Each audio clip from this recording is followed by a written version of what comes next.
Disclaimer, not all these games I have 100% complete or have played at all, but nonetheless still find them really good and have critiqued them in the same guidelines. So I hope you enjoy nonetheless.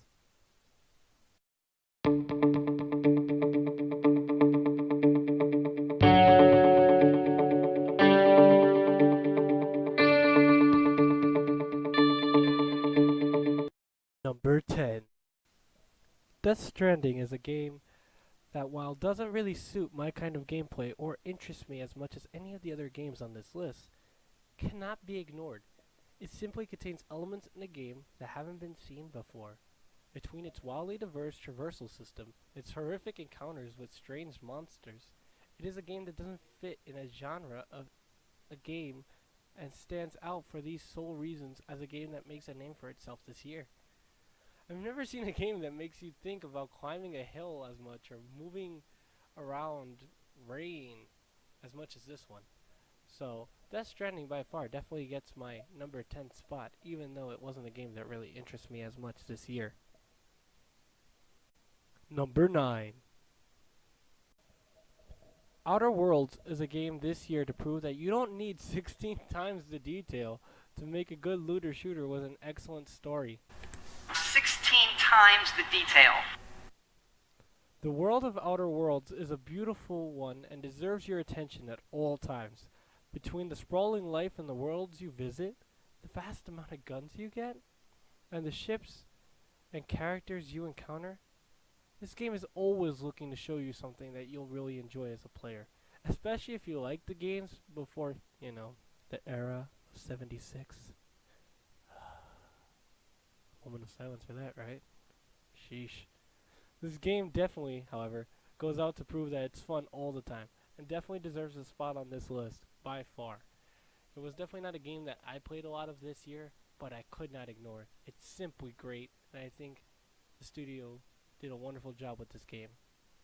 Great job. Number 8. Sekiro Shadows Die Twice shows that Souls games can be different, but still really good on their own. While it owns the difficulty of its predecessor games, like Bloodborne, it does new things that make the player have interesting choices this time around, such as not letting you have multiple weapons, but instead only having the one and upgrading it.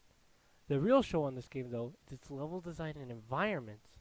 While they are reminiscent of previous Souls games, they have samurai-designed levels and themes that look stunning on all platforms. Once again, From Software has done it again with this amazing title.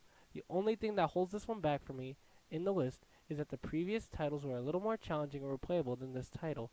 However, I did think it deserved a spot on this list. However, unlike the Game Awards, I do not think this is Game of the Year. Number 7.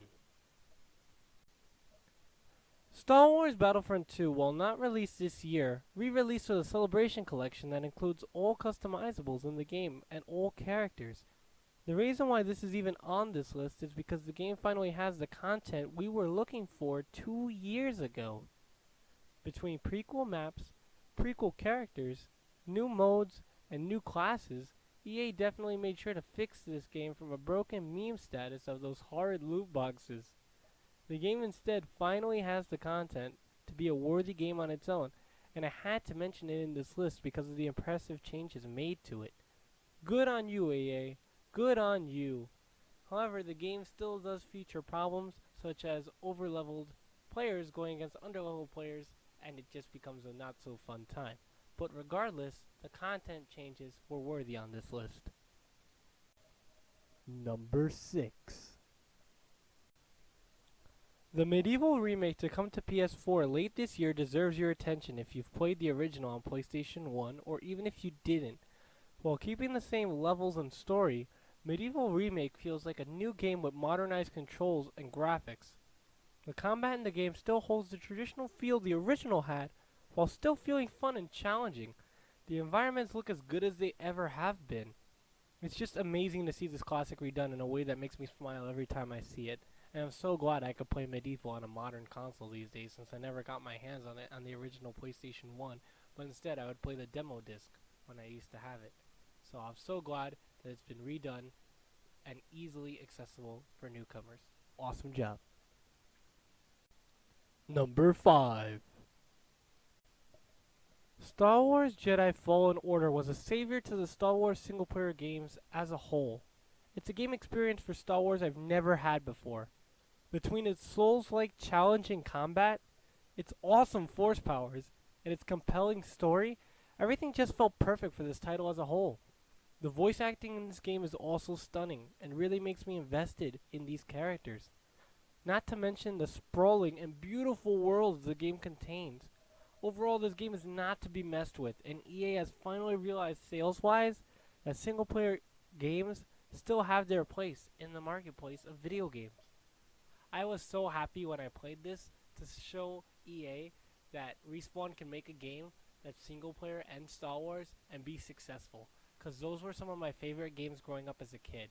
And overall, this game pleased me in more ways than I could possibly imagine. Great job, Respawn. Thank you so much for this awesome title. Number 4. Super Smash Bros. Ultimate does what many games strive to do, which is to have fans' favorite characters in a game where the gameplay is awesome and they can play with their friends. As a person who doesn't even own a Switch, but has many friends who do, this game has made me always ask those friends if they want to play Smash Ultimate, simply because I love the roster and gameplay. It also contains maps and gameplay mechanics that are so ambitious that I've never really seen many other titles do. This fighting game does what many fail to do, and is by far the best one this year, even though I loved games like Mortal Kombat 11. But the problem with games like Mortal Kombat 11 that this game does well is that it has interesting gameplay mechanics that are always constantly changing, an ever-growing roster that I actually care about, and just overall better fan service. I feel like this is the game where fans always get what they want. So awesome job, Nintendo, on this game, because as a person who is not crazy about Nintendo, you've made me a gigantic fan of this game. Number 3. Control is a game that came out this year that I had not even had on my radar at all.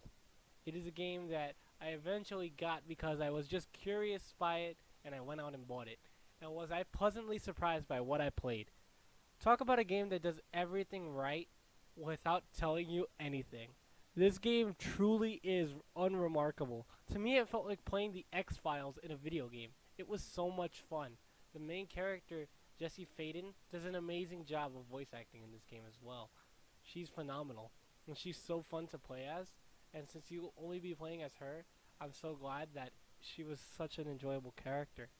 The story of the game is also awesome because it kind of just throws you in without really telling you what's going on. And as you unfold your way through the game, it will just more and more tell you as to what's happening. I truly love this title. I feel like it's not like any of the other games I've played this entire year. It's truly unremarkable and I absolutely love it. It's unlike anything I've played before. It held just a mystery factor to it the entire time, and I honestly loved that factor. It also can be surprisingly difficult at times, and I enjoyed the difficulty spikes when they occurred. Honestly, the game runs awesome on all platforms too. The only thing is that if you have a vanilla PlayStation, it will drop frames when you leave the pause menu, so try not to play this on a vanilla PlayStation if you have one. But overall, this game is truly fun. I've never had such a good time with a game that was not on my radar at all. And truly, it was the most surprising game I've played this entire year. Kudos to Remedy for this game because it was so much fun. Awesome job, guys. Awesome. Number 2. Devil May Cry 5 is a game that I've always wanted to say existed and finally does this year.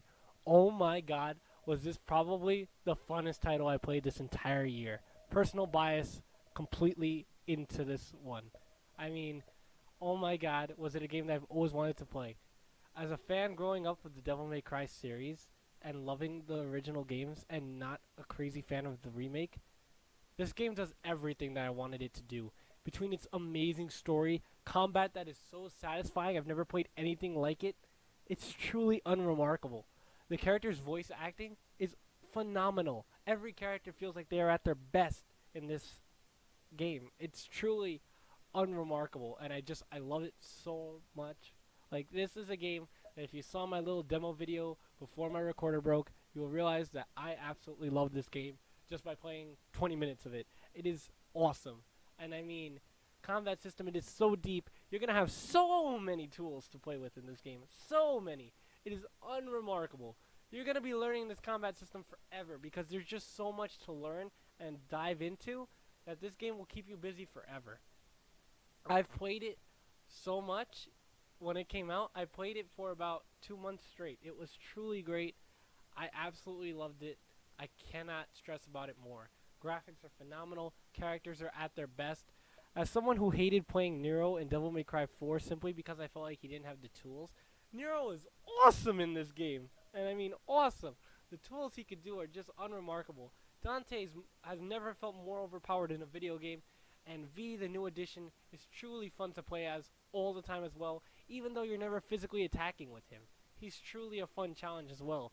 And every character I was like so excited to play as because they were all fun to play as. The only thing this game lacks in for me is the fact that they added the cameo system, which was supposed to be a multiplayer system, but they never really utilized it.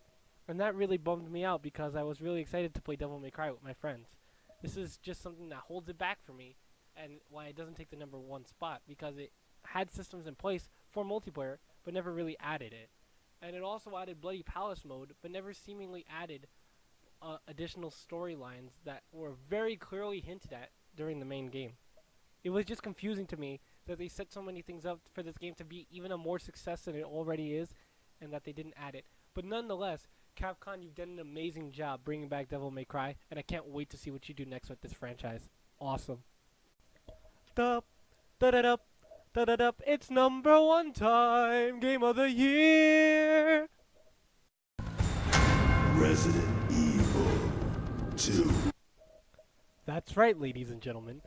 My #1 spot goes to Resident Evil 2 Remake this year. Did I have such a hard time picking between Devil May Cry 5 and Resident Evil 2? Yes. Oh my god, yes. But the reason why this game takes the cake for me is it's because it's my most replayed game this entire year. I have not played a game as much as Resident Evil 2 Remake this entire year. I have played through the game so many times, and every time it still feels fun, and it never feels repetitive.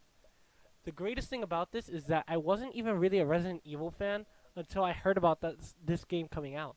It was so much fun for me to try it originally when I tried the original one-shot demo. I was like, I've never played anything like this, and I'm so excited. Because I was never really a Resident Evil fan before this game. And after this game, I started playing all the other games because I'm thinking how great the franchise is. But this game, you want to talk about a game that does everything right? This is the game that does everything right. It remakes an entire game that was fun back in '98, and after watching a lot of gameplay of that, I will say that this game does a remarkable job of not only feeling like the original game, but also seemingly changing things to modernize it and making it feel perfect. It feels like its own thing. It feels like it could be action and horror all at once, which I've never seen a game do before. It can be scary at one moment, and one time you could feel awesome and like truly just feel like you're playing a game that put you in the perfect scenario if it was the zombie apocalypse. This game does everything right in remaking a game. I've never seen anything quite like this. I mean, for a game that's not even really supposed to be replayable, it's only supposed to be like you play the first run and then the second run to see the true ending. I played this game like over 12 times already. I've gotten S+ rank as both Leon and Claire. It is so much fun to just challenge yourself and play this game. And then to boot, they added awesome DLC with the Ghost Survivors, and it's got some awesome extra modes. And when you put on the original soundtrack on this game too, there's just so many ways to play it that it always stays fun. I've never had a game where I'm like, it's just has a 6-hour story, but I'll just keep playing it. It's so well done. Graphically, it is beautiful. It is unremarkably beautiful. Like the way that you can shoot a zombie and everything is reflected well in the graphics when you do so. And just the way the environments look, especially the RPD, shout out to that because environmentally, it feels the best out of any environment I've played this entire year.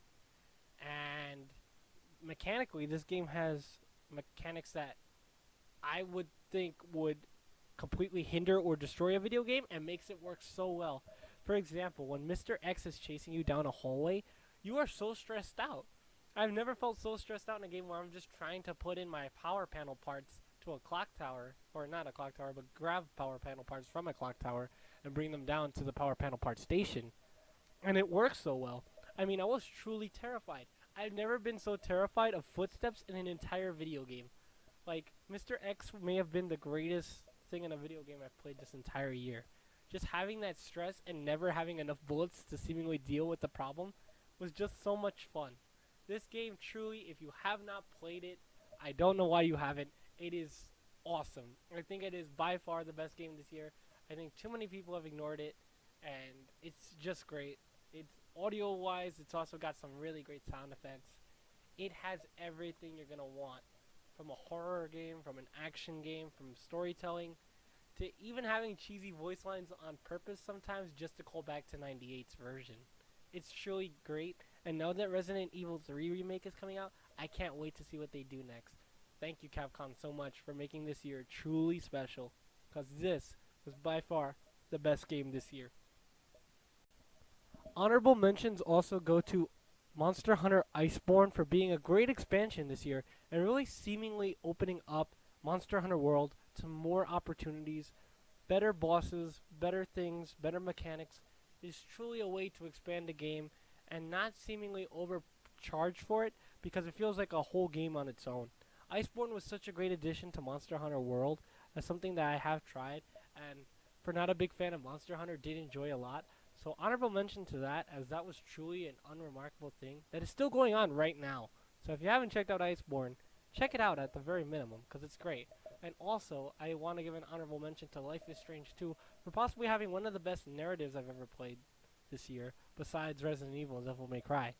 It seemingly holds a story that is truly relevant to this day, while also having just great characters and a great environment and just an overall story that will captivate you the minute you start it. What a great game as well. Honorable mentions. They don't quite make this list, but they're definitely great games nonetheless.